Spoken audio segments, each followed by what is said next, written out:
Bonjour. Alors, je vous l'avais dit la semaine dernière, dès qu'on montre ce bouquin, hop, t'as le FBI qui arrive, quoi. Alors, j'ai trouvé un truc, vous prenez une carte anniversaire, vous la glissez dans la version officielle, et là, magique, tu vas voir, oh.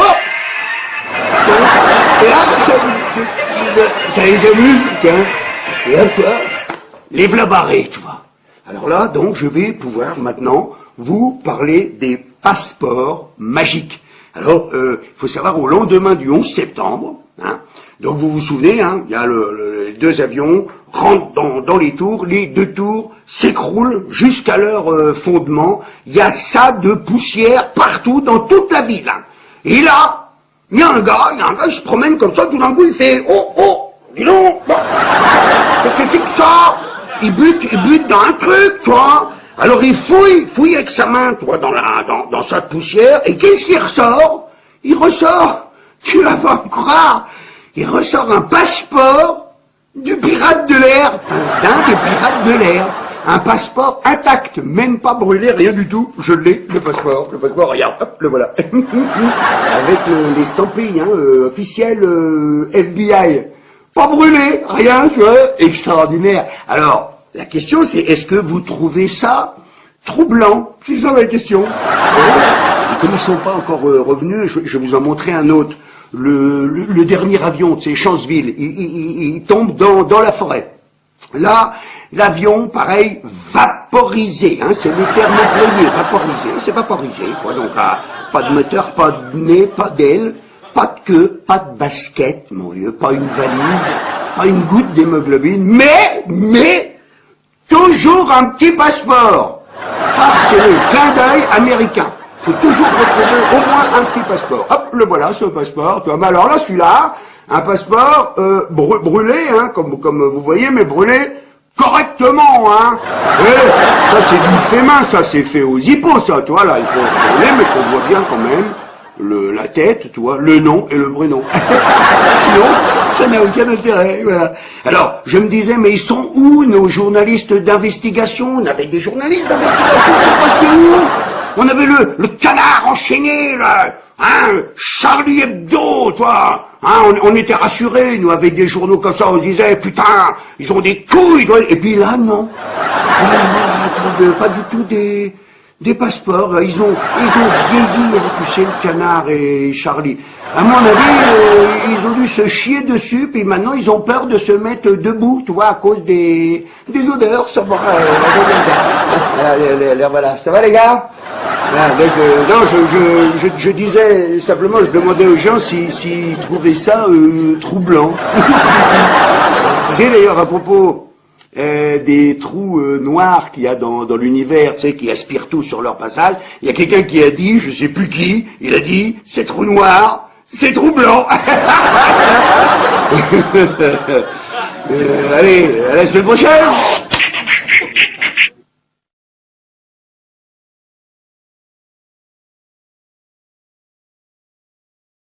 Bonjour. Alors, pour les deux rapaces qui sont toujours derrière moi, j'ai trouvé un nouveau truc. Vous prenez 2 couvre-casques, hein, quelle que soit la marque. C'est comme pour les oiseaux, les éperviers, quoi, les chasseurs. Tout fait ça, t'es tranquille. Ils nous entendent, hein, toujours, hein, mais ne pensent plus à chasser. Donc, je vais pouvoir vous parler justement de la version troublante à propos des chasseurs américains. Les chasseurs, les pilotes de chasse américains. Là-dedans, c'est très précis, on nous dit, attention, qu'à 8h13, entre 8h13 et 8h14, il y a un avion qui est détourné, on le sait, hein. Ah oui, on le sait par un message radio, je regarde mes petites notes, hein. L'avion a coupé son transpondeur, c'est interdit complètement, puis surtout, il a changé d'itinéraire, hein. C'est un avion, il allait sur l'est, tout d'un coup, clac, à angle droit, il coupe et il fonce sur New York, hein. Attention. Bon, 32 minutes plus tard, le premier avion, comme on l'a tous vu, frappe la première tour. 32 minutes, c'est énorme. Là, aucun chasseur ne décolle. C'est quand même un petit peu troublant, tu vois, parce que le chasseur décolle normalement automatiquement. Ils sont prêts 24 heures sur 24. Le chasseur, il faut savoir, quand l'avion quitte la piste, 2 minutes 30 plus tard, il est à 9000 mètres, et ils volent à Mach 2, 2400 km/h. Donc, entre 6 à 10 minutes, il est auprès de n'importe quel avion de ligne qui se traîne, quoi. Ah ben, le chasseur, il arrive, il peut parler carrément en articulant bien, il est en visuel, quoi, avec le pilote, il peut lui faire, c'est quoi votre problème, vous avez changé de direction, et de la famille, peut-être dans le coin, toi, il y a quelqu'un qui a oublié sa brosse à dents, c'est complètement interdit, c'est super dangereux, il y a plein d'avions qui volent, et puis il faudrait se rentrer dedans. Bon, admettons, hein, à 9h03, tiens-toi bien, un deuxième avion qui frappe le deuxième tour. Ouh, que c'est que cette histoire? Donc là, c'est 3/4 d'heure après l'annonce du premier détournement, on est d'accord? Donc, si tu veux, côté chasseur américain, normalement, il devrait s'installer comme une espèce de petite méfiance quand même dans le groupe des chasseurs. Penses-tu? Le chasseur coule tranquille, pas bouger.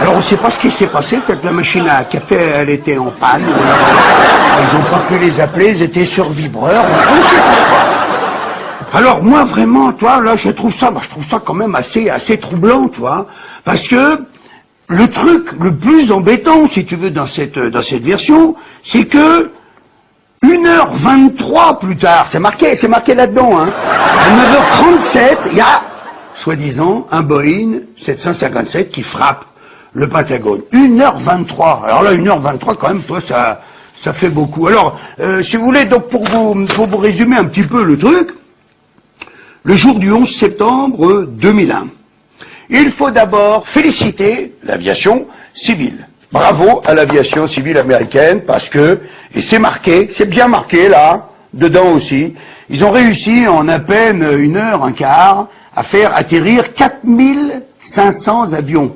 C'est quelque chose quand même là, 4500 avions cloués au sol d'urgence. En revanche, les militaires, ce jour-là, les militaires de l'armée la plus puissante du monde, n'ont pas réussi à faire décoller un seul chasseur. C'est quand même troublant ça, non? Mais enfin, rassurez-vous, il y a quand même une morale dans tout ça, c'est que tous les militaires qui n'ont pas fait donc décoller les chasseurs, ils n'ont pas été punis, ils ont été promus. Ils auraient dû être punis normalement, mais ils ont été promus. Voilà mes amis, ce que je voulais vous dire, la semaine prochaine, ne manquez pas la semaine prochaine parce que je vais m'adresser directement à Barack Obama, hein, donc ne manquez pas. Et puis surtout merci pour tous les encouragements que vous m'envoyez. C'est très très gentil. Je suis un petit peu seul hein, dans cette histoire, donc ça fait super plaisir. Et puis souvenez-vous que plus vous êtes nombreux, plus je suis fort.